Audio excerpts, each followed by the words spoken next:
Ndagusuhuje kandi mwifurije ibihe byiza. Nizere ko aho uri hose umeze neza, navuga ngo amahoro yose abane nawe. Mu by'ukuri njyewe nitwa Iradukunda Kevin Junior, iyi ni Emmy Pro Media. Tugiye kuganira ngira ngo ku itariki 18 z'ukwezi kwa karindwi umwaka w'2026 nibwo nka Kiliziya Gatolika ya Sainte Famille twizihizaga yubile y'imyaka 50 Archdiocese maze by'umwihariko, ndetse habereye n'ibikorwa bigiye bitandukanye. Abantu benshi mwarabikurikiranye cyane, turashimira Emmy Pro Media yabanye natwe ikatwereka live uko igikorwa cyagendaga. Ntekereza ko byarabanyuze kandi twarabibonye, twarabashimiye. No mu ijuru ikomeze ibaho umugisha ndetse inabagure. Nge nitwa Iradukunda Kevin Junior. Uyu munsi turagarutse ngo tuze kuganira kuri uriya munsi, tuze kugira comment dutera kuri uriya munsi, ndetse tuze no kugira ubusesenguzi dutanga ku bikorwa byakozwe ndetse nuko byari biteguye, turebera hamwe uko byagenze, umusaruro wavuyemo ndetse n'icyo byamariye Kiliziya ndetse n'abakristo muri rusange. Ngira ngo muri kumwe nanjye Kevin Iradukunda, ndi kumwe na kameramani wacu ndetse na Emmy Pro Media, tubahaye ikaze. Turi buze kuba tugaruka ku ngingo zitandukanye rero nabateguriye uyu munsi, ndi kuzireba hanaho nazanditse ziteguye neza. Turi buze kuganira buri kimwe cyose kugira ngo buri muntu wese uri muri comment aze kugira icyo abivugaho by'umwihariko. Ingingo mbere turi buze kureba na akamaro ka yubile. Hari abantu benshi bibajije ngo ubundi yubile ku mukristo sobanuye iki cyangwa se imaze iki, aho turi buze tureba ingingo ivuga ngo impamvu yubile yateguwe ndetse amateka ya Paroisse Sainte Famille naho igeze uyu munsi wa none. Tureba nicyo yubile isobanuye kuri Kiliziya Gatolika by'umwihariko. Mukibaza muti abantu benshi ntabwo mwasobanukiye ibyo bintu, ariko abari bahari n'abakurikiranye ibiganiro uko byagiye bigenda babashije kubona impamvu iyi yubile yateguwe ndetse n'impamvu yubile ikwiye kubaho ku mukristo Gatolika ahari hose. Mu by'ukuri turi buze kurebera hamwe imyiteguro n'imigendekere y'ibirori. Ese byagenze bite, byateguwe bite, ese uko byateguwe niko byagenze. Turi buze kurebera muri ingingo zirimo uko imyiteguro yakozwe, uruhare rwa padiri kandi na komite y'abakoranabushake. Turi buze kurebera hamwe gahunda y'umunsi uko zagiye zikurikirana mu buryo zubahirije amasaha n'uko byari byagenwe muri rusange. Turi buze kuza gusoreza kandi ku butumwa n'inyigisho byatanzwe, aho turi buze kureba ingingo zigiye zitandukanye, harimo ingingo z'ingenzi zagarutsweho mu nyigisho no mu butumwa, amasomo abaturage n'abakristo bakwiye muri yubile, ndetse icyanyuma turi buze kureba nuko ubutumwa buhuza ukwemera n'iterambere ry'umuryango byagiye bitangwa mu by'ukuri. Ngira ngo nari impari impamvu nabateguriye ibi ngibi no kugira ngo muze gusobanukirwa, muze no kumva neza impamvu dukwiye twese kuzirikana gahunda zitegurwa na Kiliziya Gatolika ndetse tukanazitabira umunsi ku munsi. Birumvikana mbere na mbere habanza gushima, buriya turashimira abantu bose twabanye ku itariki 18 mwari live, twarabikunze. Turashimira kandi n'abantu benshi bagize uruhare mu kugira ngo ibikorwa bitandukanye biri kubera hari ya Sainte Famille bibagereho, harimo Emmy Pro Media by'umwihariko nayo turayishimira kuko yabagejejeho live ndetse mureba buri gikorwa cyose ko cyagiye gikurikirana. Munyemerere tuze gutangira ku ngingo ya mbere, aho turi buze kureba amateka n'akamaro ka yubile muri rusange, kuko nayirushijeho kugenda bibategurira. Ndaza kubasomera ubundi turushaho kubiganira, buri muntu wese ntekereza ko ari buze kuza gusobanukirwa. Yubile yateguye kugira ngo hizizwe kandi imyaka ubusaserdoti cyangwa se imyaka y'ingenzi umuntu cyangwa se ikigo cya Kiliziya Gatolika bimaze bikorera Imana. Ni umwanya kandi wo gushima Imana ku ngabire zayo, gusubiza amaso inyuma hakarebwa ibyagezweho, gusaba imbabazi aho habaye intege nkeya no gufata kandi ingamba zahazaza. Ni umwanya kandi wo kongera gukomeza kwemera no gushimangira ubumwe bw'abakristo. Ntekereza ko muri rusange yubile ni igikorwa cyiza cyane umukristo Gatolika wese akeneye kugira ngo abashe gushima Imana, abashe kurebaho ibikorwa bigeze, abashe kurebaho imyaka Kiliziya Gatolika imaze muri iyo yubile nyine, kuko Kiliziya urumva zagize zishingwa mu buryo bugiye butandukanye cyangwa se mu gihe kigiye gitandukanye, zose ntago zizihiriza rimwe yubile. Hari zimaze imyaka 25, hari zimaze 50 ndetse n'indi giye itandukanye mu by'ukuri. hari amateka rero paruwasi nka Sainte Famille nayo ifite by'umwihariko ariyo tugiye kuza gucishamo amaso. Mu by'ukuri ndibuze kubasomera kugira ngo buri muntu wese abashe kumva agaciro k'iriya yubile yabaye ku itariki 18 z'ukwezi kwa karindwi umwaka wa 2026. Paruwasi ya Sainte Famille ni imwe muri paruwasi ifite amateka akomeye cyane muri Arkidiocese ya Kigali. Yagize uruhare kandi rukomeye cyane mu ivugabutumwa, mu burezi, mu gufasha abatishoboye no kubaka ubumwe n'ubwiyunge bw'Abanyarwanda. Mu myaka ishize yagiye yaguka, haba mu mibare y'abakristu, mu matsinda y'iyobokamana ndetse n'amakorali, ndetse no mu bikorwa by'iterambere bifasha abakristu n'abaturage muri rusange. Ntekereza nashidikanya ko buri mukristu wese wa Kiliziya Gatolika azi akamaro ko kuba afite kiliziya barizwamo nka Sainte Famille. By'umwihariko uburezi, dufite hari amashuri menshi atandukanye bagiye batangamo uburezi, ndetse mu bijyanye n'amakorali mwagiye mubibona nk'ejo bundi mpuzamakorali yari hari, mwabonye ukuntu yaduhaye icyo nakita nk'ubutumwa bufatika cyane mu ndirimbo zagiye zitangwa muri iriya yubile twari turimo twizihiza imyaka 50. Ntekereza ko rero ni agaciro gakomeye cyane umukristo akwiye kumva ko kiliziya ye ibikorwa ikora ari iby'ingenzi kuri we, ndetse akwiye no kubizirikana akanabikurikiza by'umwihariko. Hari icyo yubile rero isobanura kuri Kiliziya Gatolika, by'umwihariko abantu benshi bakomeje kugenda bibaza icyo kibazo, ubundi yubile isobanura iki kuri Kiliziya Gatolika? Muri Kiliziya Gatolika yubile ni igihe cyihariye cyo kwakira ubutumwa bw'Imana. Iba ari igihe cyo kwicuza ibyaha, kwiyunga n'Imana, ndetse no kongera guhanganira ubuzima bushingiye ku ivanjiri. Inashishikariza cyane abakristo gukomeza ibikorwa by'urukundo, imbabazi, ubutabera n'ubufatanye. Bityo yubile ntibe ibirori gusa, ahubwo ibe ari intangiriro y'ubuzima bushya mu kwemera. Aho ngira ngo umukristo wese abari kumva akanasobanukirwa neza icyo yubile ni ubuzima bushya mu gutangira inzira yo kwemera, gutangira ubuzima bushya bw'inzira yo kwemera. Hari abantu benshi baba bashidikanya mu kwemera kwabo, ariko muri yubile dufata inyigisho zihambaye zereka umukristo wese wa Kiliziya Gatolika ko akwiye kwizera, ndetse akanatangira ubuzima bushyashya mu kwemera ibyo Kiliziya Gatolika imugezaho. Ndetse turi buze kugaruka cyane ku busesenguzi butandukanye, aho turi buze kwibaza ibibazo byibaza ese yubile yasize iyihe ngaruka nziza ku buzima bw'abakristo nk'umuntu wahabaye. Iki ni ikibazo ukwiye kwibaza, ukibaza uti niki iyi yubile nitabiriye ku itariki 18 yasize ku buzima bwanjye nk'umukristo wa Kiliziya Gatolika. Uraza kureba ese niki wungukiyemo muri ibi bintu, ndetse uraza no kwibaza ikibazo kigira ati nayahe masomo paruwasi yakuye mu rugendo rwayo. Uru rugendo rw'imyaka 50 twari turi kwizihiza, hari byinshi cyane Kiliziya yagiye yigiramo, harimo wenda ibikorwa byagenze neza yagiye ibona, hari ibikorwa bitagenze neza yagombaga gukosora, ndetse ikabona n'ikikwiye gukora ku mukristo kugira ngo umukristo wayo abe ari umukristo uhamye kandi wemera, ufite ukwizera guhagije cyane. Turi buze kugaruka cyane kandi ese ubutumwa bwatanzwe buzagira izihe ngaruka cyane ku buzima bwa buri munsi bw'abakristo no mu iterambere rya paruwasi. Birumvikana iyo yubile ibaye ibigomba kugira ikisiga ku mukristo, ikagira n'ikisiga kuri Kiliziya by'umwihariko.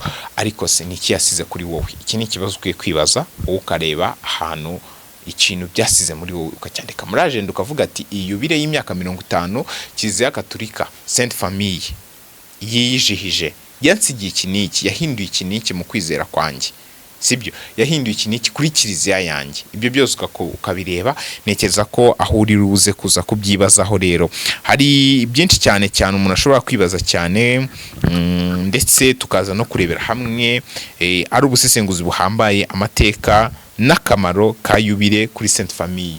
Ibintu byabaye ku itariki 18 ni ibintu bikomeye cyane, ni ibintu bifite akamaro cyane kuri Sainte Famille, ni ibintu bifite akamaro kuri Kiliziya Gatolika ku isi hose, ntabwo ari mu Rwanda gusa, ni ku isi hose, kuko ibintu byakozwe kuri uriya munsi ntago byakurikirwaga n'Abanyarwanda gusa, ntago byarebaga Abanyarwanda gusa basengera muri Kiliziya Gatolika, ahubwo byarebaga buri mukristo wese wemera Kiliziya Gatolika muri rusange. Bivuze ngo uwo mu Rwanda byaramurebaga, uwo hanze y'u Rwanda nawe byaramurebaga. Niyo mpamvu turi buze kurebera hamwe byimbitse ubusesenguzi buhambaye kuri Sainte Famille, by'umwihariko kuko niyo yizihizaga icyo gikorwa cy'imyaka 50 imaze ishinze.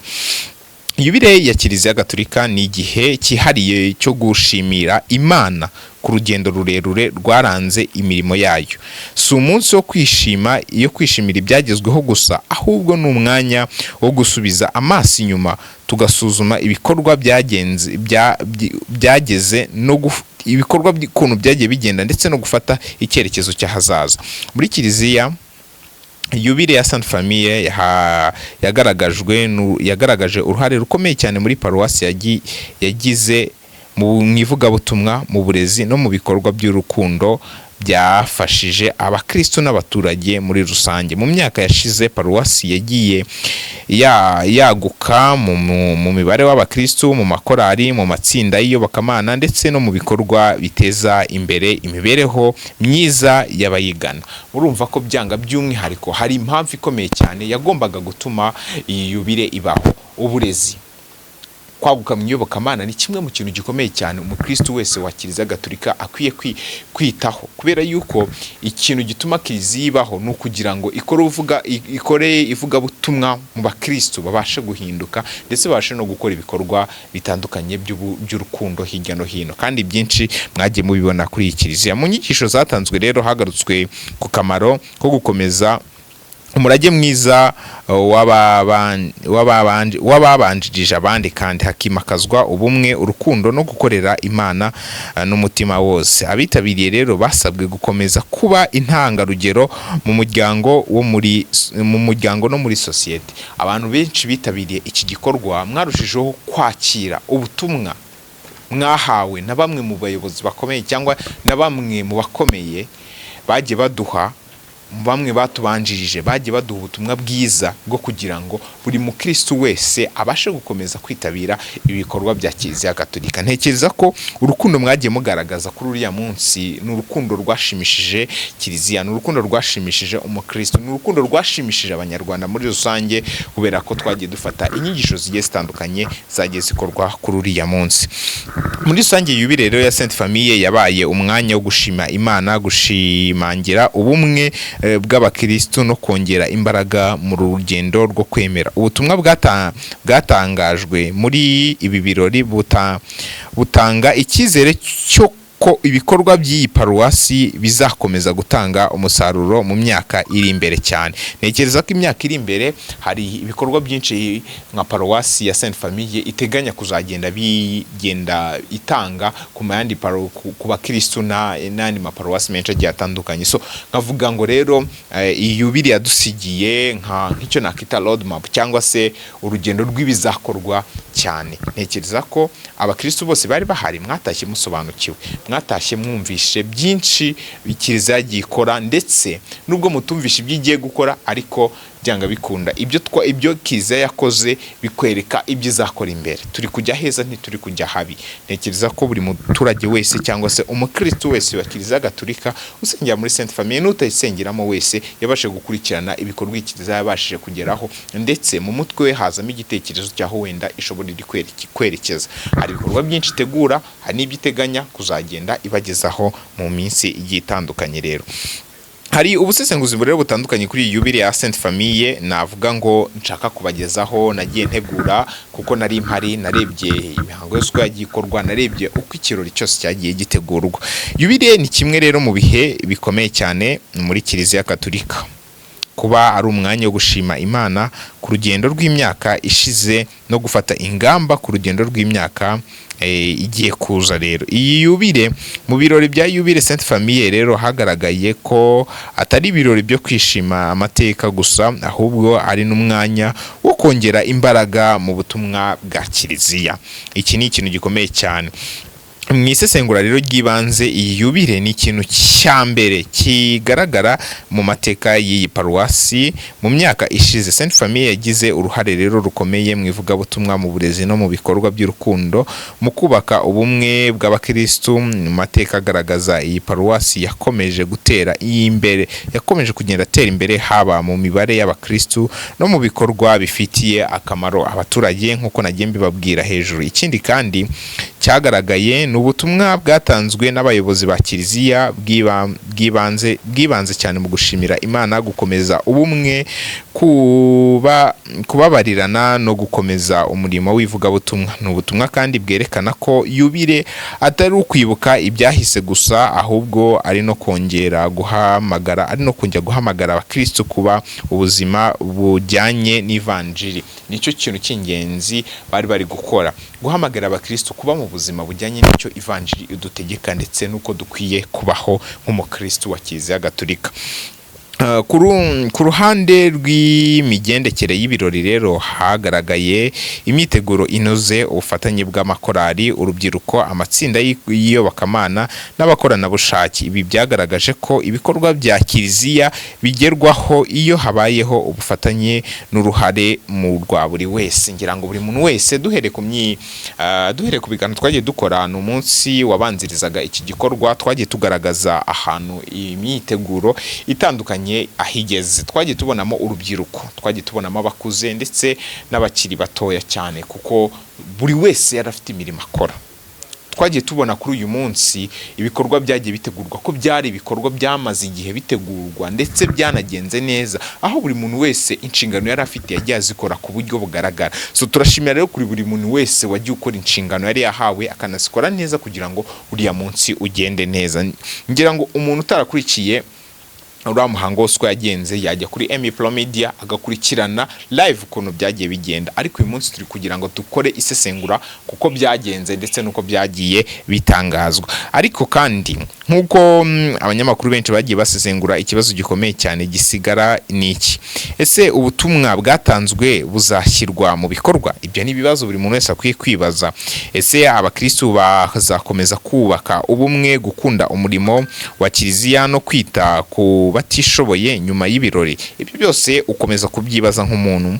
Ahangaha ni agaciro ka yubile niho agaciro ka yubile gashobora gupimirwa, kuko intsinzi yayo itagarukira ku mubare w'abitabiriye cyangwa se ku buryo ibirori byagenze neza, ahubwo igaragarira no mu mpinduka zigaragara mu buzima bw'abakristo muri rusange. Amwe mu masomo yagiye atangwa na bamwe mu bagiye baduha amasomo atandukanye, harimo Kardinali Kambanda, nyiricyubahiro rwose yaduhaye ubutumwa buri muntu wese akwiye gukurikiza, akanumva, akanabushyira mu mutwe ndetse akabukurikiza. So umusaruro w'iyubile ni ukwerekana ko umukristo yahinduwe n'inyigisho zagiye zitangwamo, ni ukwerekana ibikorwa bitandukanye kiliziya iteganya kugeraho ndetse n'uko izabigeraho, ndetse twagiye tubonamo n'ibikorwa byinshi bitandukanye turi buze gukomeza kuza gusubira. Muri rusange n'iki wavuga rero? Yubile ya Sainte Famille yagaragaje ko amateka akomeye cyane y'iyi paruwasi ishimangira uruhare rwayo mu ivugabutumwa mu buryo bw'iterambere n'abaturage, inatanga icyizere cy'uko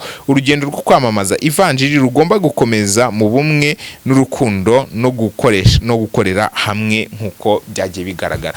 Ngira ngo abantu bose mwitabiriye ku itariki 18 mwabonye gukorera hamwe icyo bisobanura ikintu kinini cyane, bisobanura ko ibintu bishobora kugenda neza muri rusange. Rero hari icyo twavuga ku myiteguro n'imigendekere y'ibirori ya yubile abantu batari bahari, kugira ngo muze kumva ese hari abantu bibaza ibyo mwateguye byagenze neza, ese ibyo mwagiye musezeranya abantu byagezweho, mukakomeza kwibaza ikibazo nk'icyo ngicyo.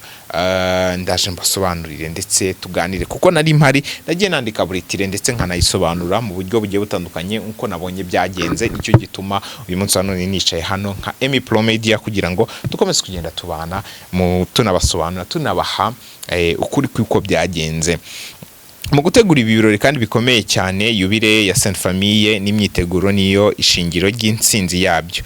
Kuri iyi yubile hateguwe kandi byagaragaje ko habayeho igenamigambi ryitondewe, aho buri rwego rwahawe inshingano zarwo kugira ngo gahunda zose zizagende neza cyane. Ngira ngo hari ibikorwa bigiye bitandukanye kandi haba hari inzego zitandukanye muri kiliziya, buri nzego zagiye zihabwa imirimo rugomba gukora kugira ngo bose bazahurize hamwe ya mirimo basange bayigabanye, kandi buri mirimo yose yaragiye ikorwa neza. Hari abari bafite buri icyo bagomba kugenzura, buri muntu wese ugasanga ari muri ya gahunda igomba kumwereka icyo aguye kugenzura kugira ngo umunsi uzagere za gahunda zose zimeze neza, bibashe kugenda neza. Rero hari abakoranabushake nabo bagiye bagaragaza ubwitange budasanzwe urubyiruko rwafashije kandi mu kwakira abashyitsi no kuyobora amakorali ategura indirimbo za liturujia, amatsinda anyuranye afasha mu mitako, isuku no gutegura aho ibirori byabereye. Ubufatanye bw'izi nzego bwatumye gahunda zose zikorwa neza kandi ku gihe. Turashimira cyane izi nzego zigiye zitandukanye nka liturujia, turabashimira by'umwihariko ko babaye abambere mu gushyira mu bikorwa bimwe mu byari byateguwe kugira ngo iyi yubile ize kugenda neza. Urubyiruko turabashimiye muri rusange, abari bahawe gahunda yo kwakira abashyitsi, abakoranabushake turabashimiye. Navuga ngo byagenze neza ku rwego uko byari byateguwe, ntekereza ko ariko byagenze 100%. Kandi ibigaragara ku nk'intsinzi y'ibi birori rero itaraturutse cyane ku mbaraga z'umuntu umwe, ahubwo yavuye ku bufatanye bw'ubuyobozi bwa paruwasi, komite, abakoranabushake, abakristo muri rusange. Ibi bitanga rero isomo ku bikorwa bikomeye cyane bya kiliziya bigerwaho binyuze mu gukorera hamwe n'igenamigambi no kubahiriza inshingano. Mu by'ukuri muri kiliziya buri ruhande iyo ruhawe inshingano, twabonye ko buri ruhande rwubaha ndetse rugashyira no mu bikorwa zimwe mu nshingano bahawe. Turashimira cyane buri muntu wese wahawe inshingano ko yabashije kuzikora ndetse akanazikora mu buryo bwiza, kugira ngo uyu munsi wa none turi twicaye turi gushima buri muntu wese ufite inshingano yahawe muri iriya yubile twe turi kwizihiza ko yazikoze neza. Turabashimiye cyane by'umwihariko, mwarakoze kandi ibyo mwakoze byagaragariye buri mwe wese. Ariko kandi ashobora kwibaza umuntu wese ashobora kwibaza ngo nayahe masomo yakuwe muri iyi myiteguro? Ese ni ibihe byanozwa cyane kurushaho muri ibi birori? Ese uburyo bwo kwakira no kuyobora imbaga y'abitabiriye bwari buhagije? Ibyo ni ibibazo buri muntu wese ashobora kwibaza, ndetse nuza no kubyibaza uze kubishyira muri comment yawe kugira ngo tuzagaruke turi gusubiza byinshi cyane. Hari ubutumwa rero n'inyigisho n'ingingo z'ingenzi zagarutsweho n'inyigisho mu butumwa, amasomo abaturage n'abakristu bakuye muri iyi yubile, uko ubutumwa buhuza ukwemera n'iterambere by'umuryango byose byari bigenda. Nibyo nshaka kugira ngo nabyo tubikoreho ubusesenguzi butoya, buri muntu wese aze kuba afite amakuru ahagije, kuko iyi yubile ni yubile itari isanzwe ku mukristo wese wa Kiliziya Gatolika. Ngira ngo twe dufite abantu benshi bavuye hirya no hino, inzego zitandukanye mwarazibonye. Niyo mpamvu buri munyarwanda wese hari icyo ino yubile yagombaga kuba isobanuye kuri we. Ubutumwa n'inyigisho byatanzwe muri yubile ya Sainte Famille buri muntu wese araza kubusobanukirwa. Mu birori bya yubile ya Sainte Famille, ubutumwa n'inyigisho byatanzwe byagize uruhare rukomeye cyane mu kwibutsa abakristu igisobanuro nyakuri cy'umunsi mukuru. Ntabwo yubile yagarukiye cyane mu kwizihiza amateka n'ibyagezweho gusa, ahubwo yabaye umwanya wo kongera no gusubiza amaso ku ndangagaciro za gikristu, ku nshingano buri mukristo afite mu kubaka kiliziya n'umuryango nyarwanda. So ntekereza ko nkuko bikwiye Kiliziya Gatolika ibigomba gutekerereza umukristo ndetse n'umuryango nyarwanda muri rusange, inyigisho zatanzwe hariya rero zari inyigisho ziribuze kugaruka kuri izo mpande zose, ndetse n'inyigisho buri muntu wese wagombaga gukurikira iyi yubile yari buze gutahana ndetse akanabyumva. Ndashimira buri muntu wese watanye izo nyigisho ko hari byinshi agiye guhindura muri sosiyete dukurikije zimwe mu mpamba twaherewe muri iriya yubile by'umwihariko. Mu ngingo z'ingenzi rero zagarutsweho muri iyi nyigisho no mu butumwa harimo gukomeza ukwemera, ubumwe, urukundo n'ubwitange mu murimo w'Imana. Ibyo byose ni ibyagiye bigarukwaho cyane. Abakristo rero bibukijwe ko ukwemera kutagomba kuba amagambo gusa, ahubwo gukwiye gushyirwa no mu bikorwa, ahubwo kugomba kugaragarira no mu bikorwa byiza bakora. Gufashanya no kwita ku bafite intege nkeya ni kimwe mu cyagarutsweho cyane. Indi ngingo rero yagarutsweho n'uruhare umuryango no kubaka, n'uruhare rw'umuryango no kubaka sosiyete nzima. Ubutumwa bwa Sainte Famille bwibanze cyane mu gukomeza indangagaciro ziranga umuryango wunze ubumwe, aho ababyeyi n'abana bagirana urukundo, bakubahana no gufatanya mu buzima bwa buri munsi. Ibyo byose ni bimwe mu byibukijwe muri iyi yubile kugira ngo umuryango nyarwanda ndetse n'umukristo dukomeze kubaka ibyo dushaka gushyikaho. Ku ruhande rw'isesengura wenda mu butumwa bwa yubile bugaragaza ko ukwemera kw'iterambere ry'umuryango bifitanye isano ikomeye cyane. Kiliziya ntishishikajwe gusa no gukomeza ubuzima bw'umwuka, ahubwo inakangurira abakristo kugira uruhare mu kubaka umuryango urangwa n'amahoro, ubupfura, ubufatanye n'iterambere rirambye. Ibi ni bimwe mu byo Kiliziya itwibutsa. Muri rusange ubutumwa n'inyigisho byatanzwe muri yubile ya Sainte Famille byabaye umuhamagaro wo kongera imbaraga no kwemera no gushyira mu bikorwa bifatika. Agaciro ka yubile kazagaragarira mu buryo abakristo bazakomeza kubaha nyuma y'ibirori. Kenshi umusaruro w'ikintu ukunze kugaragara iyo ibyo bintu byarangiye. Ntekereza ko abakristo muri rusange bazarushaho kugenda basobanukirwa ibyagiye bivugwa, ariko bizasobanura ko iyi yubile yagize agaciro cyane ku mukristo umunsi ibyo mwafashe hariya bizaba biri gutanga umusaruro. Ngira ngo abantu benshi ingingo eshatu twagombaga kugarukaho tuzigarutseho, musobanukiwe uko yubile yagenze nuko yavuyemo, ndetse twese duhanze amaso imbere. Ese umusaruro w'iyi yubile ku mukristo, ku munyarwanda ndetse no kuri Kiliziya Gatolika muri rusange uzaba uwuhe? Muri komenti yawe umbwire kuntu wagiye ubyakira. Navuga ko navuze amagambo menshi, ariko hari gushimira buri muntu wese wadukurikiye, gushimira umuntu wese ukunda Emi Pro Media, by'umwihariko umuntu wese ukunda inyigisho za Kiliziya Gatolika, umuntu wese wari uhari kuri yubile y'imyaka 50 twari turi kwishimira, ariko ibyo twagize, ndetse dushimire n'abashyitsi baje, buri kimwe cyose tubashe kubashimira. Njyewe nitwa Iradukunda Kephe Junior, twaganiraga muri ibi bikorwa bitandukanye, ndetse dufite na cameraman twabanye hariya. Imana yo mu ijuru y'umugisha, Emi twabanye, Imana yo mu ijuru y'umugisha, by'umwihariko Emi Pro Media, Imana yo mu ijuru ihe umugisha. Reka tugushimire, tukwifurize gukomeza kugubwa neza no kugira ibihe byiza aho uherereye mu bice bitandukanye by'igihugu. Imana yo mu ijuru ikomeze ikwagure.